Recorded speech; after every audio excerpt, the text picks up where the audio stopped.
Well, hello everybody, and welcome to uh, potentially the last, I think it'll be the last podcast of 2020. And this is for the Cancer full moon. And I'm Louise Eddington. I am a soul astrologer, author of 2 books, Modern Astrology and the Complete Guide to Astrology. And I help my clients break free and create an extraordinary life. Jen.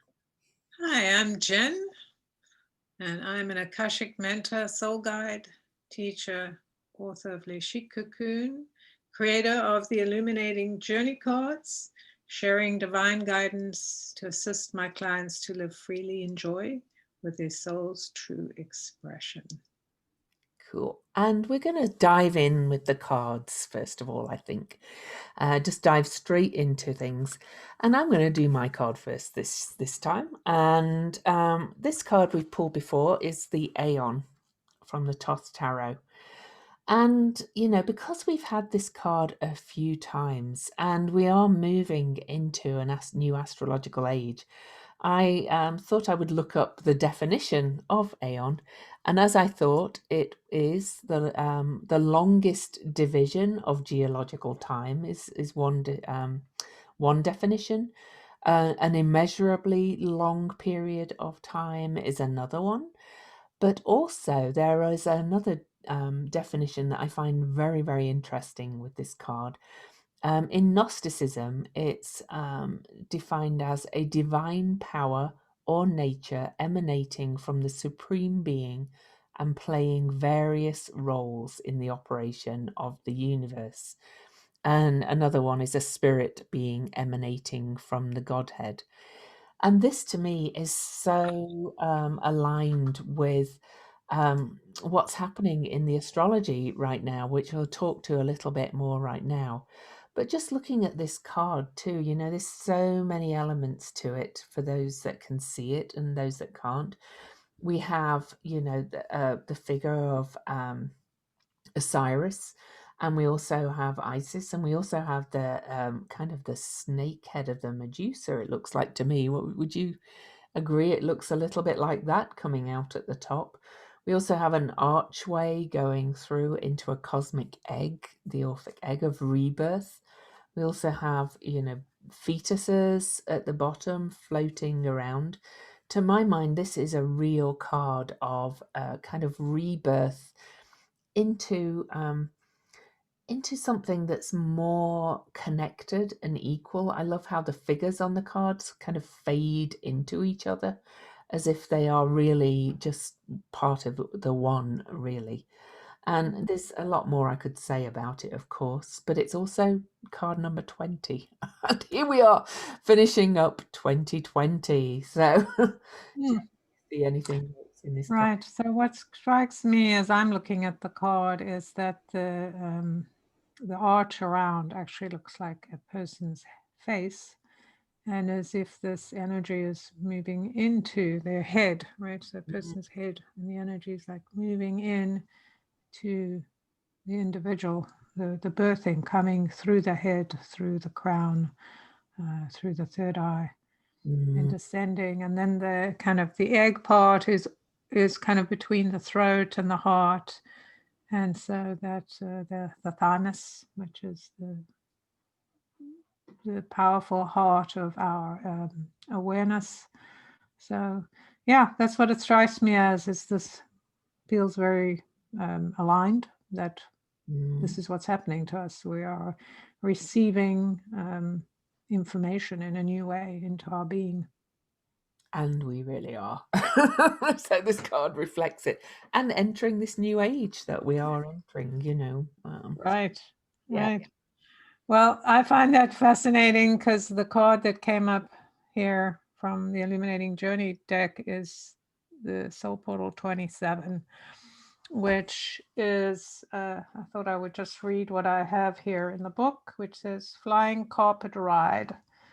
All lies beneath you, the land becomes water, paradise is everywhere, fly with open arms. So I think what's interesting is this, the figure, and it could be you, and that's very kind of reminiscent of your image, which is the figures having this kind of energy coming, light coming into her crown, into her face and being. She's being, or it is being filled with this light. And that's kind of activating the lower energy of the body and keeping the flying carpet afloat above this place of wonder that everything, it's got a lot of ancient things in the background, as well as new water. Everything is there. It's very liquid, almost like it could be Aquarian, right? The energy of this card. And also that all of the objects in the front, there's under the carpet, there's all these golden objects. There's a key, there's gold pieces, there's books, all kinds of things. Whatever you need to live in the world is all within your reach. What I find interesting is the total peace with which the figure flies, and that's what keeps the carpet afloat. So it's kind of trusting the energy of the universe to embody it, so that you're free to really understand that you don't need to hold on to what's been or anything, be attached to anything, but the connection that you have to the divine and to having this amazing carpet ride of an adventure. And believe me, we are going on a carpet ride into an adventure. Well, we've been on one all year, but this month in particular, and as we record it this week, we're on December the 18th. We're in the middle of this massive portal of change, and then we're heading into this full moon. So the details of the full moon are that it's a Cancer full moon at 8 degrees and 53 minutes of Cancer, and the moon is the ruler of Cancer, so it's a very strong full moon always when it's a Cancer full moon. It's on December the 30th in the UK at 3:28 a.m. And so that's 7:28 p.m. Pacific, so just adjust your time zones, and that's on the 29th in the US though. And it, it doesn't have any very exact aspects, this this full moon, other than the opposition to the sun, of course, which is at 8 degrees 53 minutes Capricorn. But it's widely conjunct Mercury, and Mercury is only 6 degrees away from the sun on the full moon, which is still said to be under the beams or combust, so we'll talk about that a bit. The strongest aspects are to Ceres in Pisces, Chiron in Aries, and Uranus in Taurus. So we'll talk a little bit about that. But one of the most powerful configurations in this full moon chart is a mutable grand cross between the lunar nodes in Gemini and Sagittarius, Neptune in Pisces, and Vesta in Virgo. And this mutable grand cross is going to take us into 2021 and really is bringing massive change because it's to the lunar nodes. Anything square the lunar nodes is a pivot point, and Venus is conjunct the south node on that grand cross too. So that's kind of all the technical details, and we'll talk about each one as we go through. So Jen, do you want to dive in? Sure. So having the two dates for the full moon always indicates there's kind of a split in the energy, which means that the energy will be felt differently. And there's the opportunity in the States on the 29th, which is an 11. So this portal of this precipice we're on, being pushed towards something different, stepping through that space. And the 11 is asking us to trust the unknown. With all of the divided opinions and ideas about where we're going, to stand on our own 2 feet in order to activate this new beginning. The 30 or the 30th of course, 29 degrees, like in astrology, is, what do they call that? That's like An anoretic degree. right, anoretic degree. So very extreme, which means it has this impact to change us, and reduces to a 2. So we know it's about our relationship to the world we're in, kind of connects to the 2020 that we've been in, this 2 repeated over and over.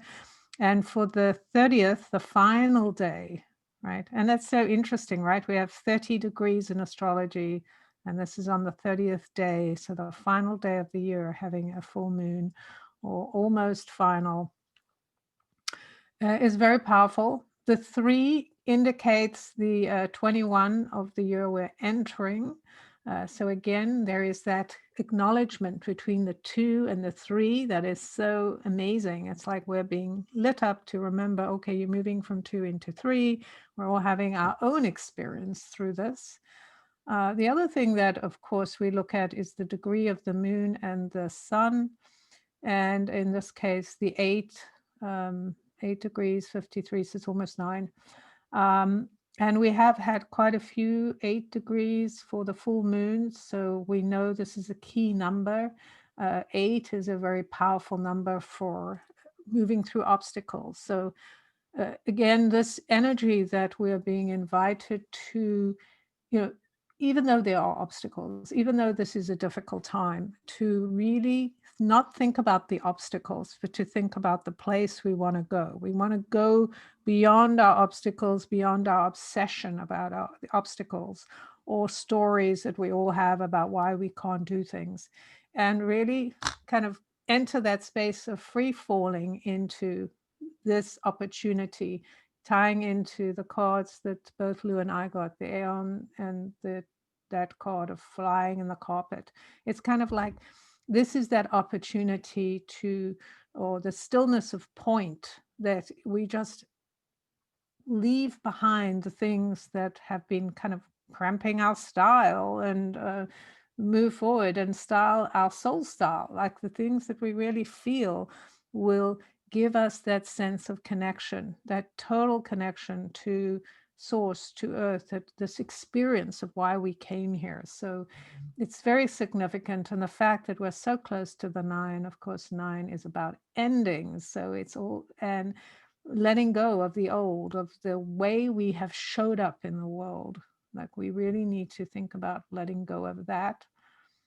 The day, I think with the 29, it comes to 18, which is another 9. So I think 7 and 11, is that 18? Yes. All right. So that's a 9. So again, we're indicating endings, letting go of that egoish part of us that wants to control, like, I need to know what's happening before I make up my mind. And of course, the other one would be whatever it is, 3 plus 7, 10. So new beginnings. So again, they're kind of tapping, the 2 and 3, and the 9 and the 1. So endings and beginnings. It's all of this movement into this experience of wanting to feel and be in expression with what is true for us. And of course, 8:53, 8 degrees 53 minutes is 2 8, so double Right. 8. So all that Jen said on 8 and more. And from an astrological perspective, because this is a Cancer moon in its own sign at the 8th degree, it feels to me like it's going to be quite an emotional end to the year. It's been a challenging year in many, many ways. Of course, we all know that. I don't have to talk about what's been happening. But it's also got an element of, really, Cancer is about family and nurturance and love, and how you nurture and how you are nurtured. And it's also about kind of going into your shell and being protective of those you love.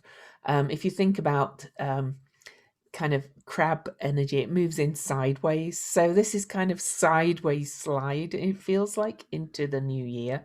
And it feels like it's going to be a very subdued kind of end of the year with this Cancer full moon. Lots, and when I say lots of emotion, I do not, everybody goes, oh no. But emotion isn't always sadness. Emotion sometimes is also ecstasy. And, I think we're going to have all the feels on this, on this full moon, to be quite honest. It's been quite the year. And we're moving into the new calendar year, with Venus right on that south node in Sagittarius, just 1 degree away from the south node at 19 degrees.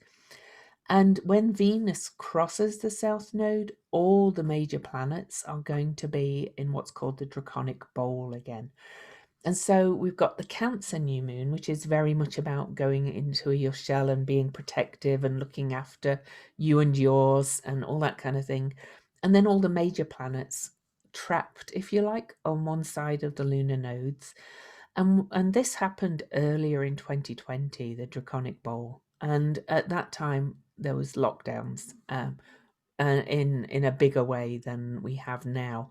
Not that I think the US ever really had a lockdown, but but we were told to stay home. That was the kind of message all the time: stay home, stay safe, stay home. And I'm not predicting it will definitely happen, but with the way things are going, I think there'll be a lot more push to stay home with Venus moving into the Draconic Bowl. So we're ending this year with kind of this energy of staying home, staying safe, looking after you and your own, and really kind of moving into a different way of living, because I don't think we've quite learned all the messages of 2020 yet. So Indeed. I'll come back to more of that in a minute, but you go. Right. And the thing here is that we are entering a phase we have not entered. This is huge. We cannot downplay or overemphasize enough the incredibleness of the time we're in, moving into whatever it is, the point, we don't know the point of it, but I mean, the beginning point, but because it's through a process, but moving into the Aquarian age in some form means that we are igniting an energy that hasn't been here for 2,600 years, in the sense of when the last time that Saturn and Jupiter entered a sign together at 0 degrees was when they entered Pisces 2,600 years ago. So and then, of course, we had Saturn and Jupiter entering with Pluto in 1200, so 800 years ago. So this isn't something that happens every day. It's monumental. And with that monumental energy we're experiencing, not only are we getting these incredible downloads, plasma downloads from the universe, our bodies are changing, our experiences are changing, our minds are changing. And we are having to grieve the past, the things that we have been attached to, whether we love them or not, we have to grieve it. We have to open our hearts to compassion, to feeling our feelings, right? That's the key here. It's not like, oh, I'm so sick of having feelings or being emotional, but really our emotions are a key to how healthy we are when we're releasing the emotions that we want to feel, but we're hiding. So there's going to be a lot of energy around that surprises, shocks, that are going to push us to want to feel, what do I value? What is safety to me? Because safety comes from within us, right? It doesn't come on an external. We've spent all these years, hundreds of years, trying to create a safe external. And it'll never happen until we have the safe internal, which is, to my mind, this is what this whole full Cancer moon is about, is, where is your home? Yeah, it's in you.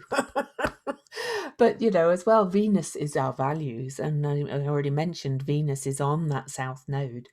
And before I go on any further, though, I do want to quickly address a review that we had, because Jen mentioned our bodies being changed. Okay.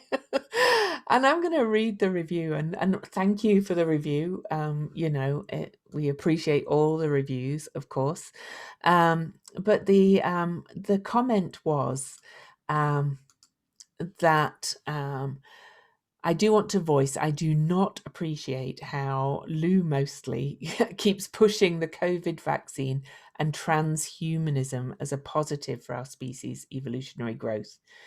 Now, I'm not going to read it all, but I don't. In my opinion, I don't push it. I just see how the astrology is playing out with this new technology as we move into this age of air, which we are moving into astrologically, which is going to be a time of huge scientific advances and also probably in art and philosophy as well, because Aquarius and air signs are about the mind and invention and ideas and things. There may be, the comment was, I don't think she's recognizing the darker side of this reality. I actually don't see it as my job to talk about the darker side. I talk about how it's showing up in the astrology. I personally am excited for the vaccines. You don't have to be. You don't have to take the vaccine. Regarding transhumanism, I actually kind of really had to look that up on that comment because I'm not a transhumanist, but I do see that that's kind of what's potentially coming, and it may have both positive and dark sides. So, and I'm an astrologer, and I'm a Sagittarius, so I'm an eternal optimist, and I just see how it's showing in the astrology. So that's that from me. So I wanted to address it, and there we have it. But to go back to the chart itself, okay, and what Jen was saying um, about where the true safety is. Kind of the main aspects to this full moon are to Uranus in Taurus, Chiron in Aries, and Ceres in Pisces, and to kind of collectively add them up. It's adding it's all about stories that we've had through 2020 about changing our perspective about things, changing our value systems are changing. We're moving out of this age of Earth, and that's been very, and that's with the 200 years of Earth element we've been in, has been a time of materialism, of, thinking we control the Earth.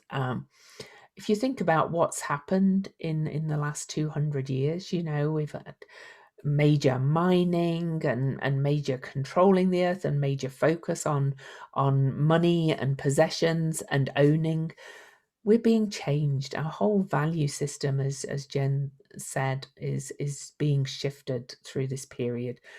And Ceres in Pisces is leaving the shadow of her retrograde, interestingly, on this full moon, where she's been most of this year. She's about living in alignment with mind, body, spirit, the earth, the cycles, all the cycles.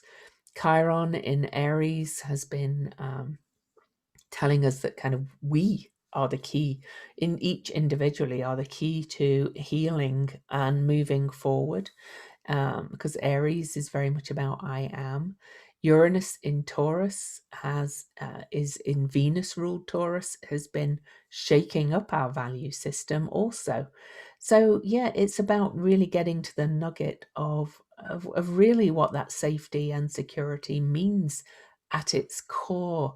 Where can you simplify and say, well, because I'm a Sagittarius, my gazillion books do not give me safety and security. I could live quite happily without my books, really, if I wanted to. I'm not suggesting everybody has to give everything away, but it's really about looking at what's really essential. And usually that comes to within. So, yeah. Right, exactly. And not just what is essential, but how freedom or the drive for freedom pushes us to be more discerning and more willing to let go of our stories that we've told ourselves, it's that's been our world as we've stayed kind of building things in the physical world, creating this idea of what wealth means and control and all of these things.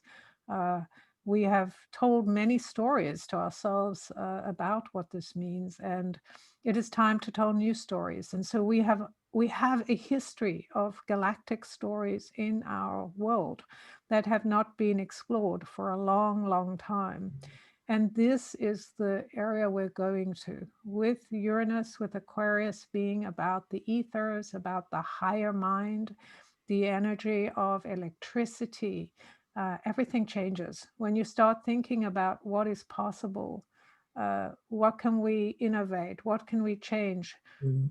Uranus is shaking us up to look up at the stars and to go, we've lived a life that has been very, it's interesting, not grounded, because most of us haven't been grounded, but we've lived a life that has been very kind of focused on looking down or looking at, like, huddling around what we have Mhm. and trying to hold on to it. But we have this wealth of energy, and it just makes me think of the cards that we pulled. We have this wealth of energy and knowledge that is coming to us through the ethers, through higher knowing, through electricity, Mm. through like this lightning rod energy. Like right now in this month, we're in a 7 universal month. And this is about awakening our minds to that higher energy, being lit up by plasma, to look up at the stars and go, what else is possible? How can I kind of expand my being? How can I be in celebration of this greatness instead of living huddled in a really small way because I'm afraid of the elements? So there is so much of that energy here in this time, to be aware that the way we kind of break through our fear of the elements is to be listen and to become tuned to the elements and become tuned to the electric frequency within us that connects us to the stars, to the beings and things around us in this physical world that we don't see. And it makes me think, last night I was looking, remember we talked about that metal, whatever it was, that Yeah, showed up in Utah? the monolith. Monolith, right. Mhm. So apparently they've been showing up all over the world. And funnily enough, the ones in America, there are some people who wear those red hats that are going around destroying the monoliths because they're afraid of the aliens or whatever. They're like, we don't want to be controlled by aliens. But again, that's the energy of fear. Like, we don't want to be controlled. Well, there's a lot of intelligent bodies out there that have way more, what's the word? Ways of communicating and creating things than we have developed. But we can be in fear about things, or we can be curious and be discerning. When we're curious and discerning, it doesn't mean we just go off, an alien arrives and we just go off on their little craft. Maybe we can't help it, Yeah. but I think that the fear of, when we look at things like light and dark, that this is just all on one energy belt. Mm. And if we focus on the dark, then we're going to go, kind of dip into the darkness, or we're trying to run away from it and it's always following us. But when we realize that all is light and dark, Mm. and that the things that are birthed in the dark are often very powerful, but we have to learn to be more empowered in the dark instead of terrified, right? Like, how are we going to find our way out of this if we're afraid of the dark? Exactly. And that kind of brings me to, I guess it's a really great podcast episode to talk about my theory about all this shifting into the ages. I was talking to my membership in my daily video this morning about how astrologers love to argue, and and everybody's arguing right now about whether we're really into the age of Aquarius or what day does it begin. Well, we've been feeling this coming for a long time. as we record this on December the 18th, we're about to have what's called the Great Mutation on December the 21st on the solstice at 0 Aquarius, as Jen said, of that Saturn and Jupiter meeting. And that's moving into the element of air for 200 years for the first time in 800 years. But we had an air conjunction in 1980-81 in Libra. And then we went back to an Earth one 20 years later, because these conjunctions happen every 20 years. And so it's my opinion that we've been entering this air element for over 40 years. We've been in this liminal space. And that speaks to all that Jen's talking about. And it's the same with the astrological age of Aquarius from Pisces. We're in this liminal space. There is not a day where all this is going to change. Okay. And that goes to everything that Jen said about all this connectedness and the electricity and its quantum wave theory and all those things. We are really beginning to realize that nothing has this polarity, this start and end, and this black and white, and this male and female, and masculine and feminine. There's all the wave of continuum in between. And the Aquarius symbol itself is two waves, you know. And the symbol that's always been called a water bearer is actually pouring spirit or the ethers down on earth. So all of this is developing, and we've been feeling it developing for a while, which is why quantum physics is becoming a thing. Not that I completely understand it. I'm not a physicist, and that's okay. And all these other scientific developments, you know, that I've talked about, with the 23 number being highlighted, with all our new moons at 23 and Eris being there, and the discoveries of the dwarf planets and all these other new bodies in our system. It's our consciousness expanding. What we do with it is where our free will is. And yeah, sure, there may be some dark sides to all of this, as Jen said, but I think if we focus only on the potential dark instead of making friends with all of it and saying, let's see how we can move with this, then we move into that state of fear, as Jen said. So, yeah. Right. Because it's amazing transformational times, and it's happening whether you resist it or not. Indeed. You know, this is time that has been predicted and known, destined for aeons. Mhm. You know, so all of this is what is part of the plan, right? The universal plan, regardless of what we think and regardless of what we resist. We are in mutation. This is the key here, is that we are being mutated. The earth is changing. You know, earth geologists, whatever they call them, talk about how the earth is changing. We're all changing. Our bodies are changing. Our bodies, I'm sure, if they had to compare the you know, checking the electromagnetic fields or functions of the body compared to what it was maybe 200 years ago would be super different. Like, we are not the same physically that we were 200 years ago. You know, I was even talking to a friend about the fact that when I was growing up, things were so different, right? The idea of having a child out of wedlock was like, you know, or any, it was living in sin, all those things. Like, yeah, I know some people still believe that stuff, but the average, this is just part of how we are. We watch TV, we see these shows, there are people of all different types living together in all these different ways that 40 years ago were considered a sin. Mhm. So just thinking about how our minds have changed and thinking about the idea that Aquarius is about our minds expanding, our bodies changing, how we think about things. The fact that we do have people that are gender fluid proves that we're changing. Like, it doesn't matter whether you want to accept it or not. We are changing, and we're changing rapidly. We are being flooded with energy right now, and more. I think once we have this grand mutation or whatever they're calling it, great connection, we're going to feel even more than we're feeling right now, just because it's going to be a rapid movement. January and February, we have so much movement coming in that is going to change our minds. It's going to pull us away from the things that we have been hanging on to, you know, because we have to learn how to be individual in a collective.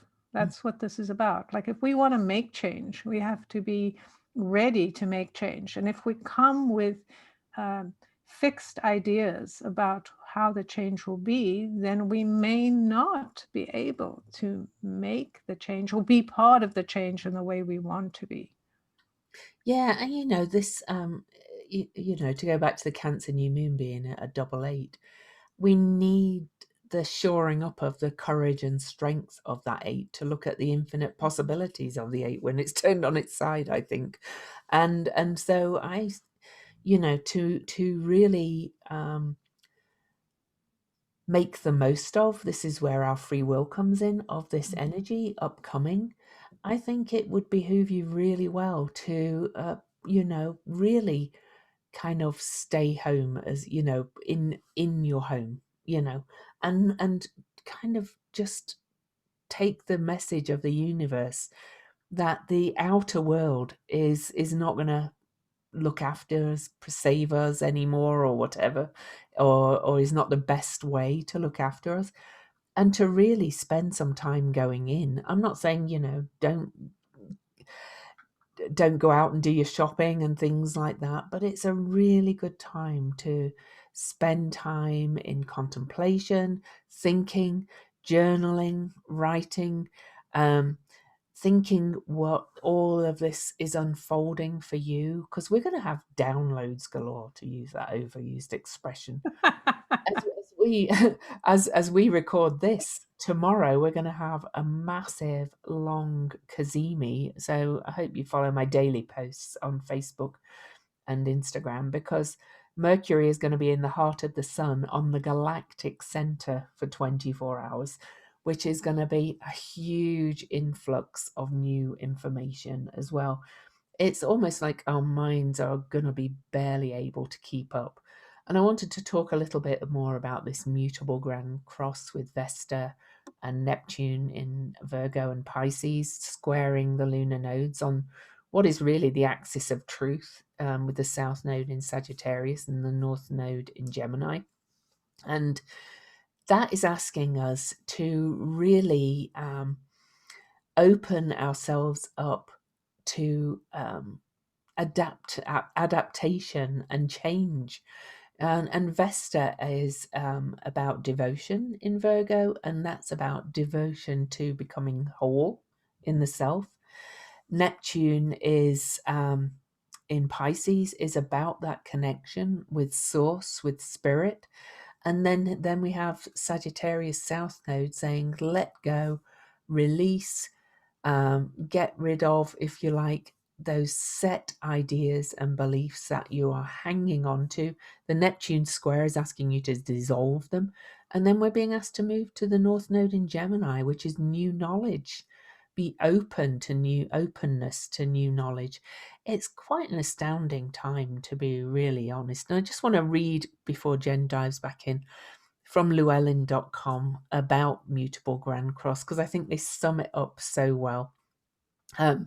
It reflects the process of aligning with information, Gemini, that is found in natural laws and truth, Sagittarius, and adjustment, Virgo, of outdated viewpoints and opinions that are not based on universal, timeless principles, Pisces. I just, I shared that on my post the other day, but I just loved how they summed it up there. That's really what we're being called to do. Right. And I do think that since we are dissolving the Piscean age as we kind of evolve into the Aquarian age, that the influence of Neptune cannot be played down, right? It is huge. is massive, and it is no accident that it is playing such an important role as we cross over from 2020 into 2021. It's just phenomenal when you think about it, because of Neptune's ability or understanding. He's the master of mutation. The idea of being in the space, the liminal space of liquid, Yeah. where anything changes. You just need to think about what happens with air, what happens with water, and how that all changes when it comes together and is forming and unforming and deforming and breaking down, like the idea of being in prison, right? We have been in prison with our stories, with our attachment to our addictions. Whatever it is that we think has kept us safe, that's been our prison. And now with this energy, with this Grand Cross, we're being shown that we get to decide how we want to take what we have created, how we want to use this compost or this materia to make something different. Of course, Vesta, the fire, being involved, she is the fire of new beginnings, and the 19 is the number of new beginnings.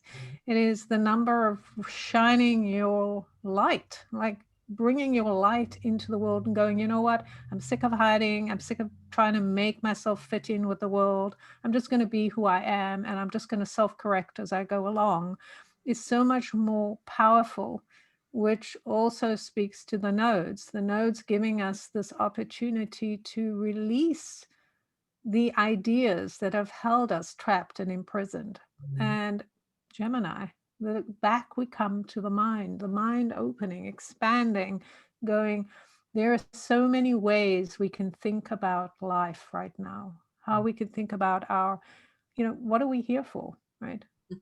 I don't, what's the word? I don't connect very well to the idea that we come here to learn lessons. Like, yeah, we learn as we live, but that's not a belief that I follow. Like, oh, we just come here to learn. That just doesn't seem like that much fun. And why would we do that? We come here because we can experience life in a body and do all kinds of things. So are we going to get onto this adventure and do it? Here's this opportunity to expand and open up to that. And interesting that Neptune is moving into 19. It's been at 18 degrees for so long. 18 is about endings, and it's ending that control of the ego. I call it the death of the ego, not because we don't need our ego. And in fact, when you look at the number 8, which is where the moon is, the moon and sun, this is that symbol of infinity, 2 circles, 2 zeros, which represent everything and nothing, and our breath, which is how we breathe, that's air, bringing them together. That point where they connect is considered the ego. It's the attachment. That's how we know this is my life in my body that I get to choose. Because if we didn't have an ego, we just go into one big ball and we'd just be like liquid without any choice. And we don't want that, because we all have opinions and we love our opinions, and Mercury is about opinions. So we want opinions, but we want to learn how to be opinionated in a group, how we get things done. I wanted to address also what Lou was talking about in terms of this time we're in right now, using it not only for contemplation and for devaluing the things that you have valued that maybe are useless to you right now, going forward into a new age, right? Where we're thinking about how our thoughts become ideas and how those ideas become real because we're putting attention to it. So when we're in a space right now where we're breaking away from the rigidity of how things have been, and we've been given this immense game to play that we can create how things will become, then you want to think about what are the solutions. Like, yeah, okay, school isn't the way it was, religion or whatever, beliefs are not the same, my work isn't the same. So, okay, how do I want to experience this? What do I want to bring in? knowing there's going to be obstacles and issues to deal with, but hey, I want that thing, so I'm going to work with it. So you want to build up your ability to adapt without giving up the essence of who you are, which means you need to know your essence, which comes back to the moon in Cancer at 29 or 30 degrees, well, on the 29th or 30th at 8 degrees. Yeah, exactly. And you know, I want to talk a bit more about Neptune to follow up with what Jen was saying. This again is a longer process because Neptune does not leave Pisces till March the 30th, 2025. So how appropriate that really that Neptune is in Pisces and making such powerful aspects to the lunar nodes, which are always a pivot point at any, no matter when they are squared, that they are, you know, squared as we're leaving this age of Pisces. And they act the exact square from Neptune to the nodes is not till January the 26th.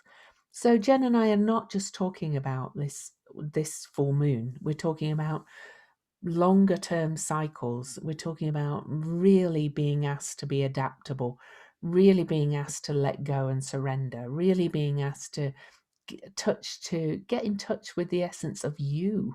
To my mind, it's more about that. The new values, the new world that we're creating. And that's perhaps why I don't, to go back to that review again a little bit, kind of focus on the dark agenda of what might be coming, because we just do not know. We are in an unknown space. And anything I project that might happen, or anything anybody projects that might happen, might not happen. I don't think we have a clue what's going to emerge from all of this, other than the fact there will be huge advances and things are going to move at warp speed. So, and whether you like the advances or not, Right. is a different matter. So, yeah. Right. I do think it's incredibly important right now that we address this idea of our obsession with being controlled. Yeah. Because when we fear the dark, we are being controlled. Mhm. And anything that we either fear or get behind, like, just we use examples in politics just because most people know about them and they're just so delicious as examples. Um, but like in the US with the whole Trump phenomena that's happening, and that even though, he's denying, this is just so perfect for the time, just showing us how ridiculous it is. We have been focused on a certain outcome, and somebody just comes along who has power, influence, and decides I'm not going to do it that way, and then has all these people that are following him that go, yeah, I'm going to follow him. I don't care what the truth is. This is it. So that's the illusion, but it also shows us the impact of religious belief. Because for me, when I think about religion, it's terms about controlling your thoughts. Mm. And it needs to be a certain way that you follow a certain rule that somebody else has decided, and then you don't question it. And when we go into that place, like we go, this is the dark side, I'm going to close the door, I'm not going to look at it. You deny yourself the opportunity to really go deep into something, because when you're afraid and you close that door, Oh, then it's harder to be adaptable. It's harder to go, you know what, maybe there's something I don't know. Like the way I feel it right now, I probably know nothing, right? Less than I think I know. And that's healthy. It's healthy to recognize, like, yeah, I don't know anything except like I know myself, right? And how I get to know more is by knowing more about myself. And maybe what I know about myself today is not what I'll know about myself in 6 months. But if I cut off a part of that, like, oh, that's the part I can't go to because it's too scary, or I don't want to look at my dark side, I don't want to look at my shadow, oh, I don't do that, I'm not going to grow or change. And I'm not going to be able to take advantage of this amazing time to become part of the change, because I'm choosing to change myself and therefore have the experience I want to have. Well, because the experience I want to have is to be in joy with my experience. And it's undoubtable that this is a very uncomfortable space for most of us. Which is why it's really important to focus on yourself and because the energy of this mutability that's coming up and this change is chaos. And we are born from chaos. And to talk about Neptune in Pisces again, that's the energy of the amniotic fluid, this sac where your cells are being formed, and it's like we're being reformed, and it's so uncomfortable. And it's that liminal space again. We're in that liminal space between ages, between eras of air from Earth. It's so much change we are going through. And yeah, the only thing you can do is look after yourself. And to talk about the full moon with the energy, the sun is on the opposite point, of course, because it's a Cancer full moon, and a full moon is always an opposition. Capricorn is often talked about as control, and we've had all this major Capricorn Council, as many astrologers are calling them this year, showing us that these people we've given our control away to really don't have that power over us. I used to be really involved for a while in politics, and now I don't even read about it because I don't think any of it really freaking matters. It doesn't control me. I don't feel controlled at all by anything out there. I agree. Yeah. I'm with you. Like, we decide, like each of us has connection.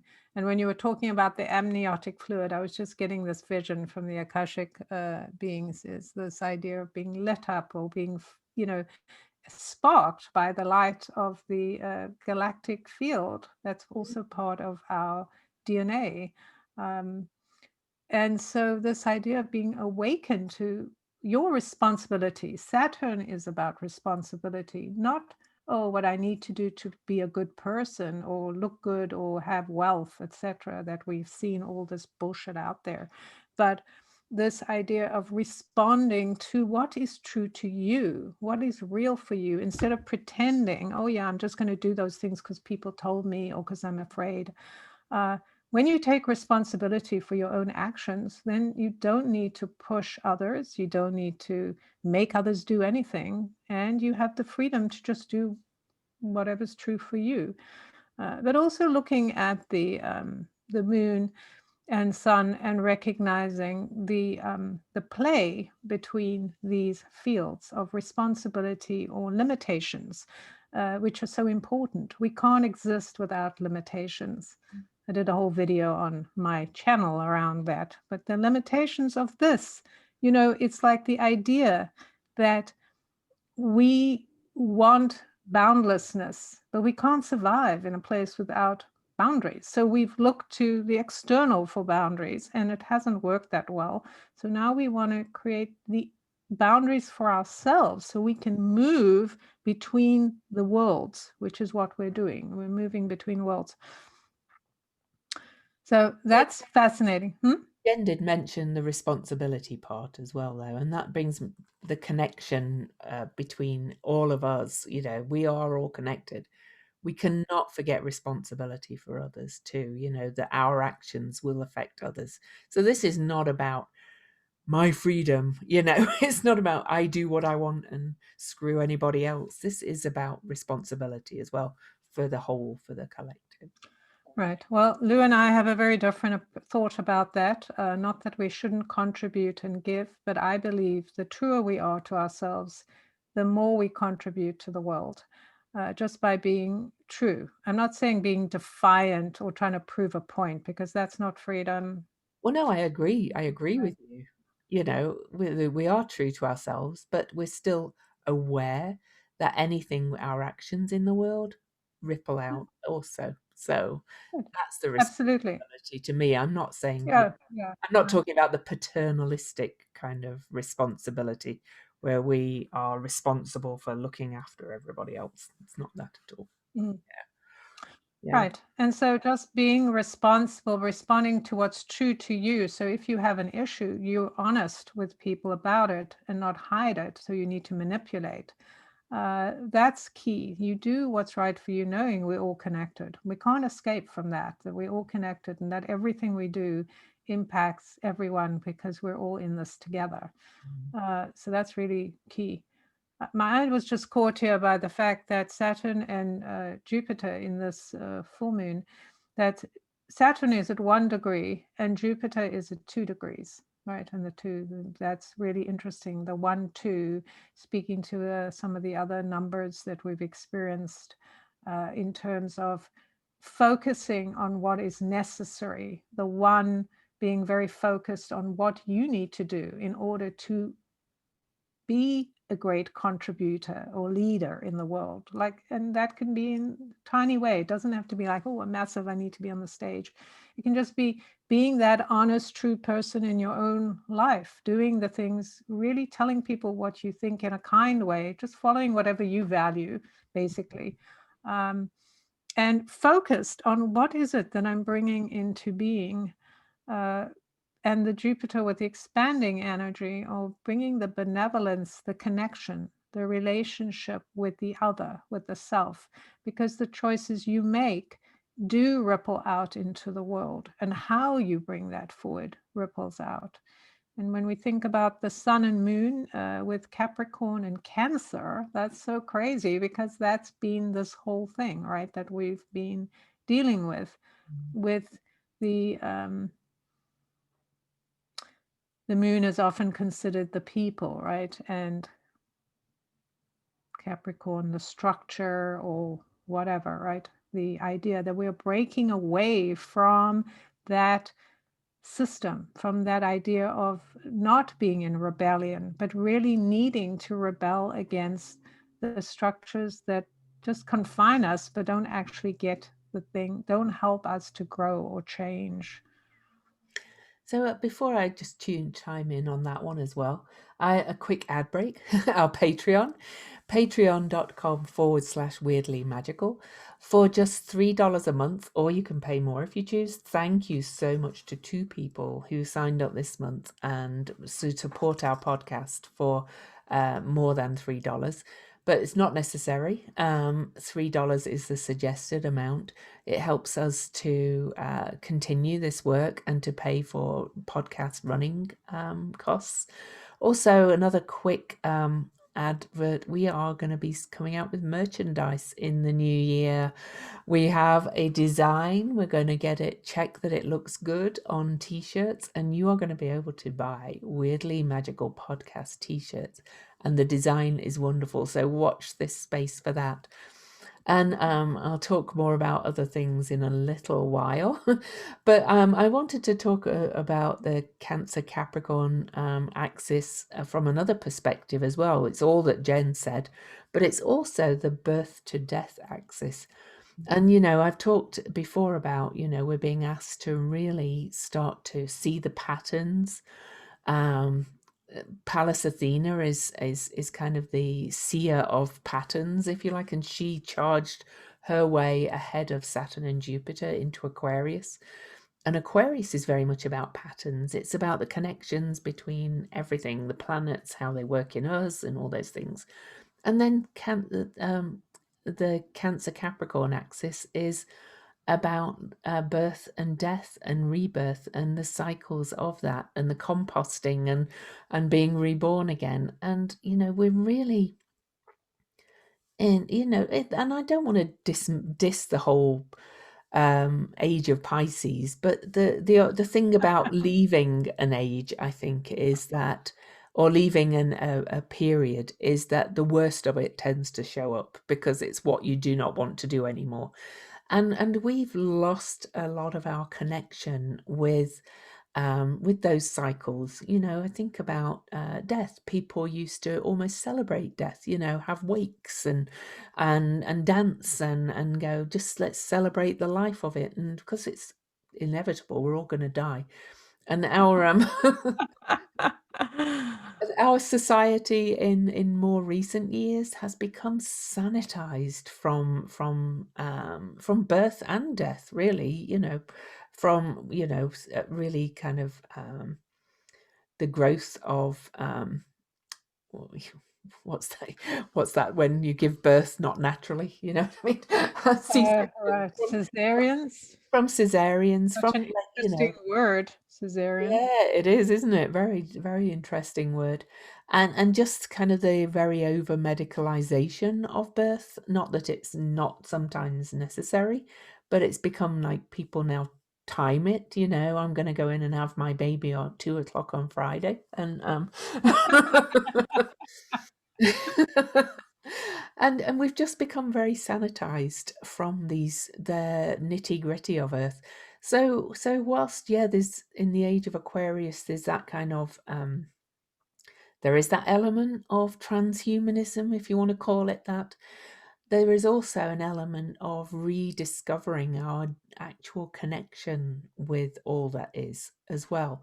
So I kind of think there might be and I've talked about it before, a return to, organic gardening and people growing their own food, but also perhaps a return to more natural childbirth and acceptance of the cycles of life and death, and not trying to remove yourself from it all. So, yeah. Yeah, that's a good point. I mean, there are plenty of doulas now that, that whole part, and people have got more interested in organic gardening, and there's all these people doing things with fertilizing in different And death ways. doulas is a new thing, is a thing now too. People call themselves death doulas. So, Right, exactly, yeah. exactly. So there is that energy, and this, the 30, the 3, the emotional aspect of embracing death, embracing life. When you embrace it all and you want to be here, present to the experience, what we've kind of been talking about, you have the opportunity to be more connected to life and death. Because really, from the minute we're born, we're dying, right? So it's like, how do you experience this? Like, I mean, really, if we knew we only had one day to live or 1 week to live, would we choose to do the things we're doing now and behave the way we're behaving? Maybe not. Exactly. But of course, Ceres, I mentioned Ceres is at 11 degrees on the chart for the full moon, 11 degrees Pisces, which is Right. the degree she stationed retrograde at, like, ages ago. I could look that up, but I'm not going to. She's been, or maybe I will while we talk about it. But she is, Ceres, I think, is hugely important, which is why I'm actually thinking of writing a book on Ceres. She was the first asteroid, number one, discovered in 1801. So I had a mind-blowing thought that maybe the shift into Age of Aquarius actually began then. Who knows? Was because she is now a dwarf planet, and so the discovery of all these asteroids and dwarf planets began with Ceres. And here she is at 11 degrees, and Jen will talk to you about that number, which is a master number, but it's also leaving her shadow of her retrograde, and she's in Pisces. And she represents not only the alignment with the cycles, but she also represents grief and forgiveness in a kind of healthy way, like being allowed to feel the grief for having to let go of certain things, even if you know you really want to. It's okay to grieve. And then for self-forgiveness for perhaps where you've been up to this point, because you are moving into a different kind of energy right now. It's okay that, I look back at my younger self, as young 20s. I was so unaware and so, like, earthbound, if you like, bound, not grounded. Like, and focused on just kind of a bit of a hedonism kind of thing, having a good time and all that kind of stuff. And nothing wrong with having a good time, but it's not me now. And it's okay to forgive myself that I was okay, that was who I was then, and just say I'm just different now. So, yeah. Right, right.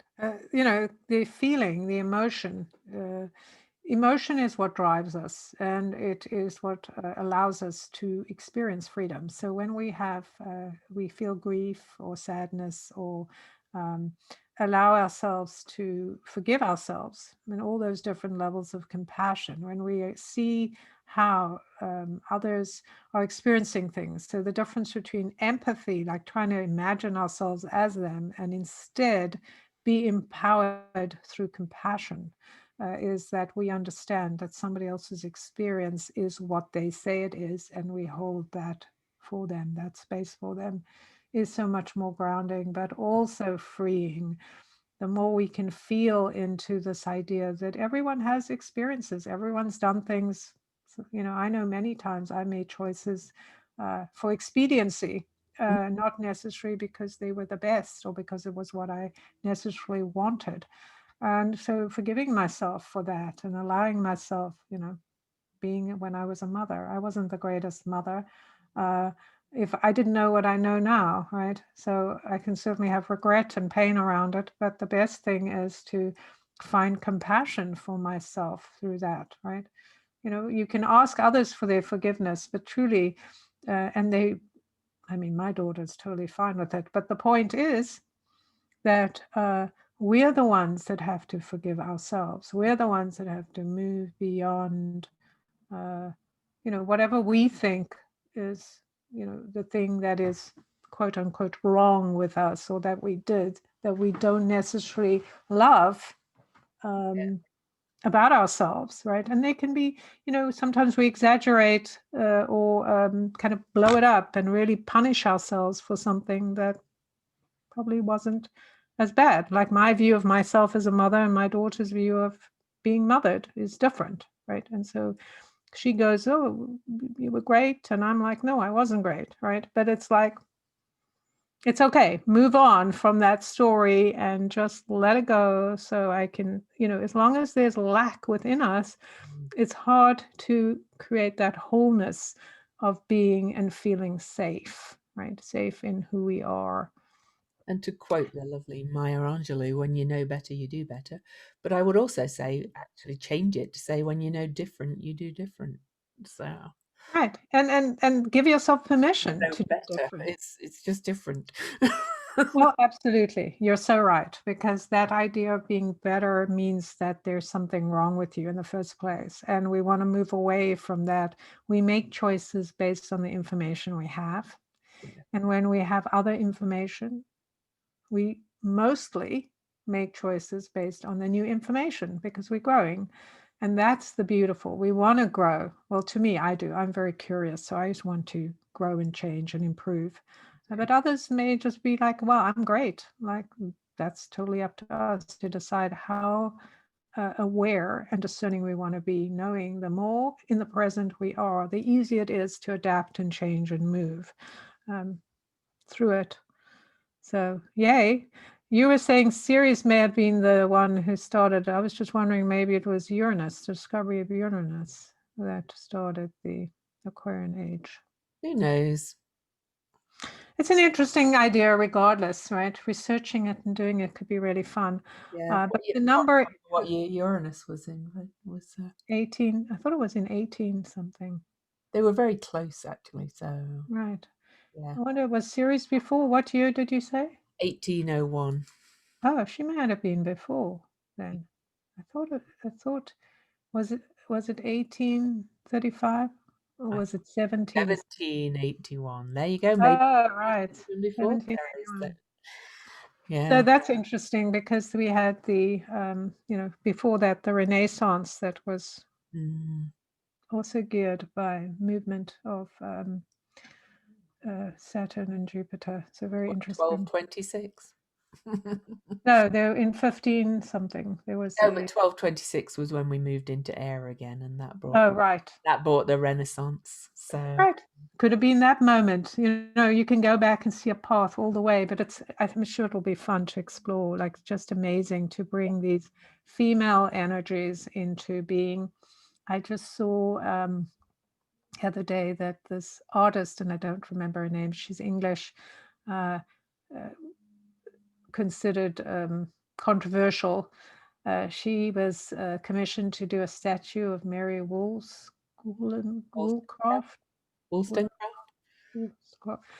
Yeah, How do you pronounce her name? I think it's Wollstonecraft.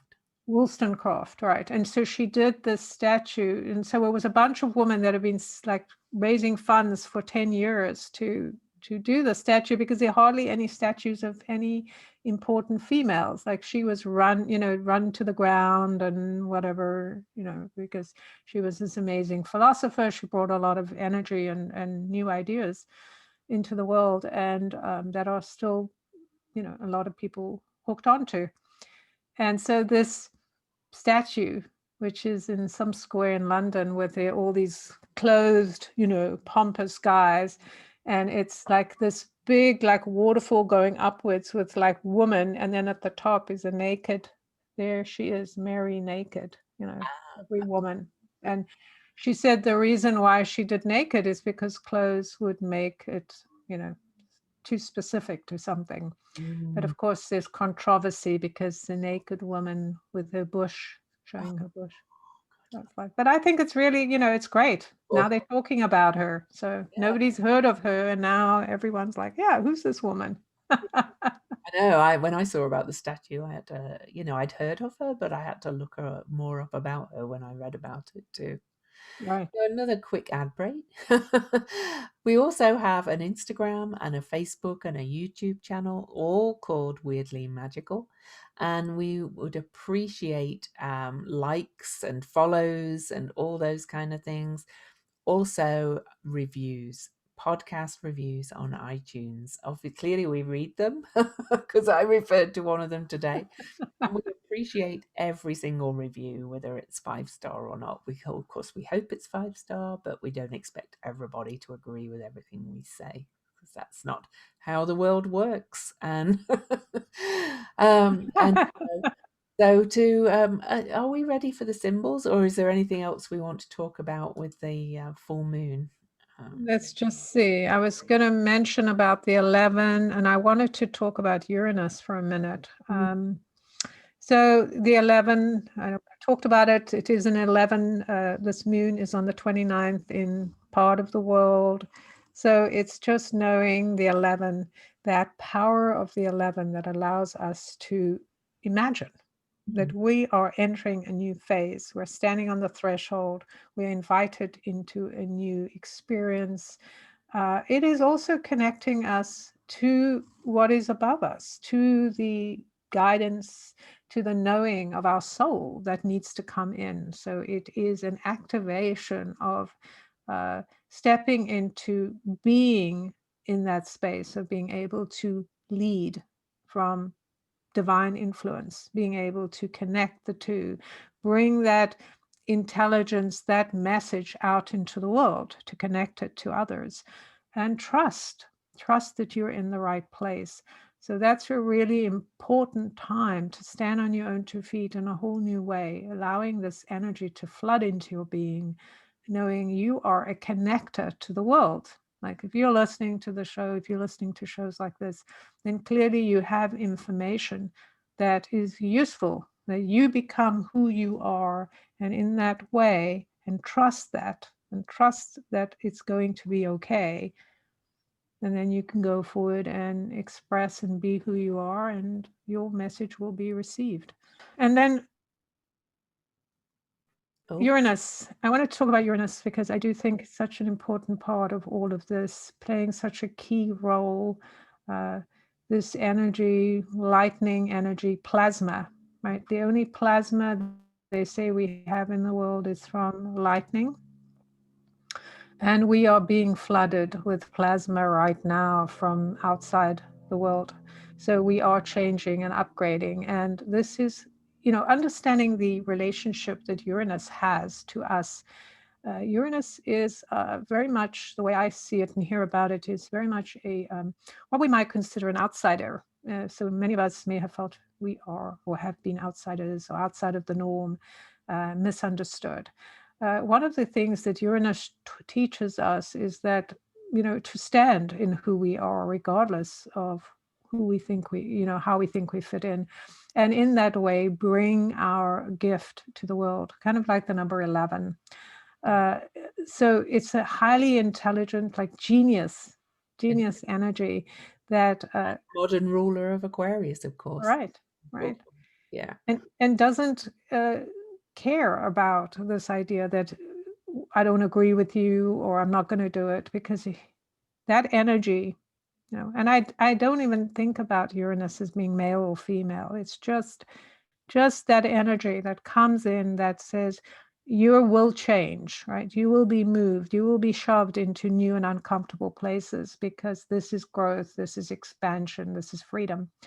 And it's at 6 degrees for this experience, this full moon. And 6 is the number that ties us to home. So the Cancer energy and that idea of being connected to loving ourselves, loving our home, just finding the comfort of where we live within ourselves and how we activate that so we can be comfortable with other people's choices and with moving and changing and shaking up our genius. And yeah, all that Jen said about that. But I also, before we move on to the symbols, want to mention Black Moon Lilith. I hadn't mentioned her.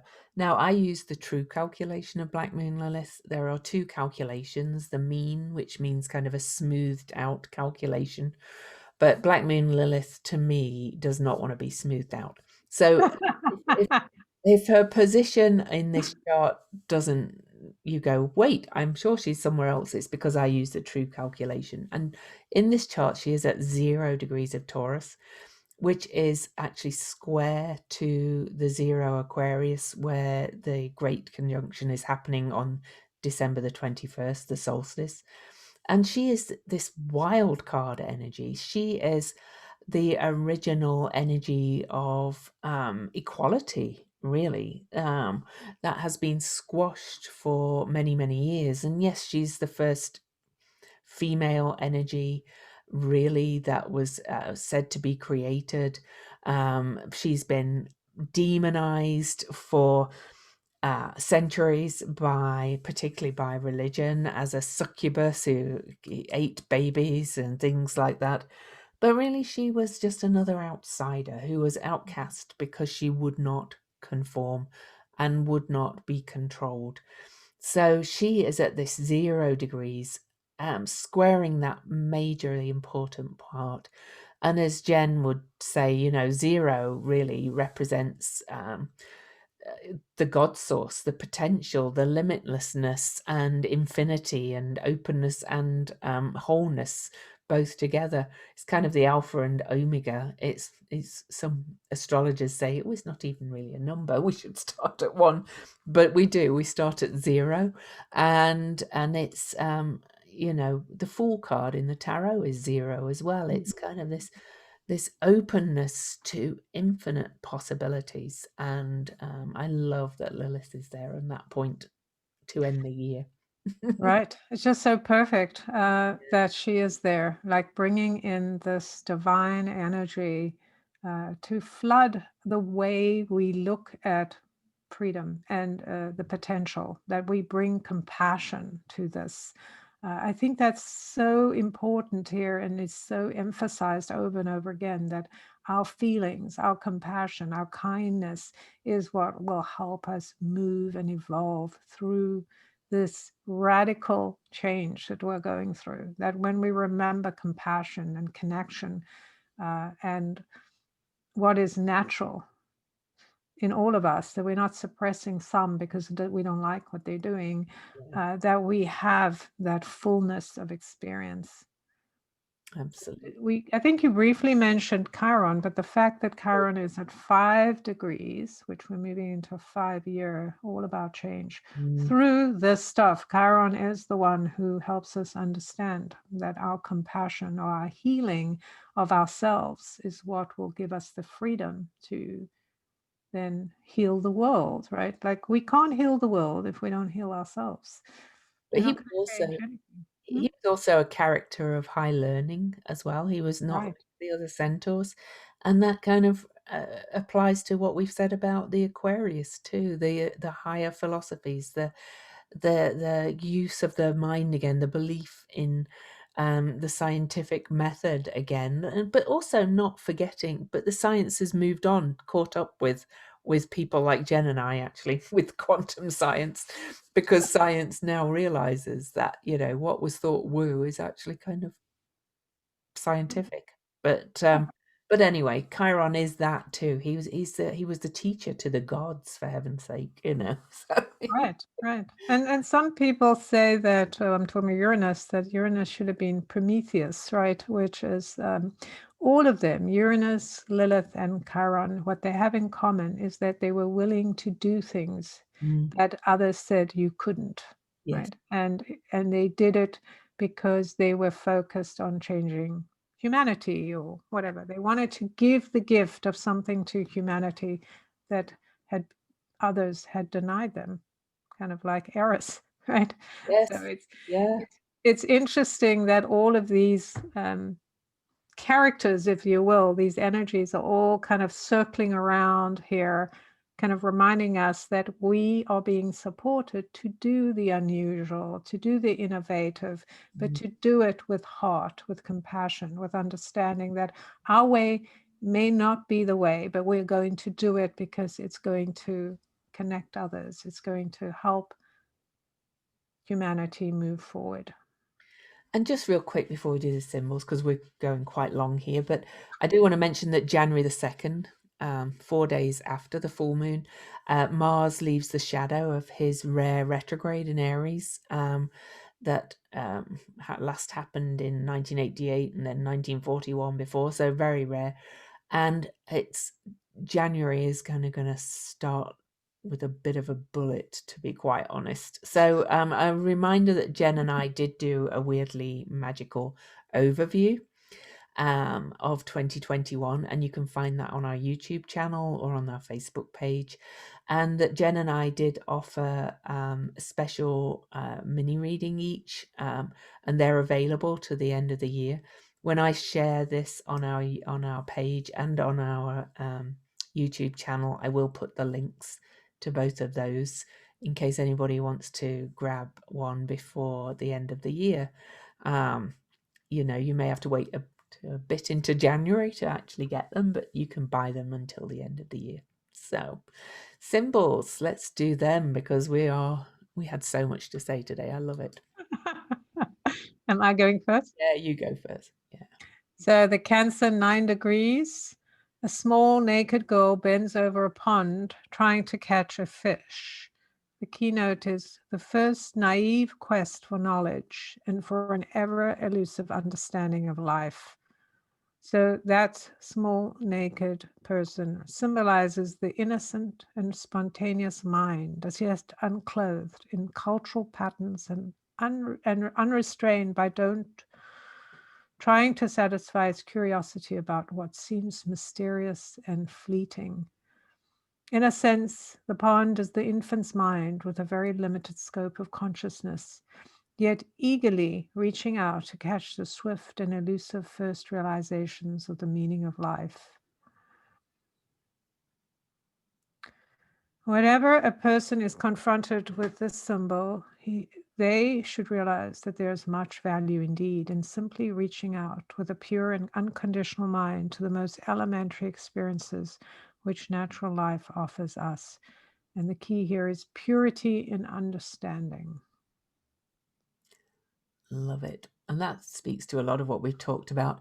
And just as an aside before I read mine, as Jen and I read these every podcast episode now, I'm realizing the Sabian symbols need to be slightly rewritten because they come from such patriarchal perspective. Because when it's all innocence and sweetness, it's a girl, and when it's knowledge and things, it's a man.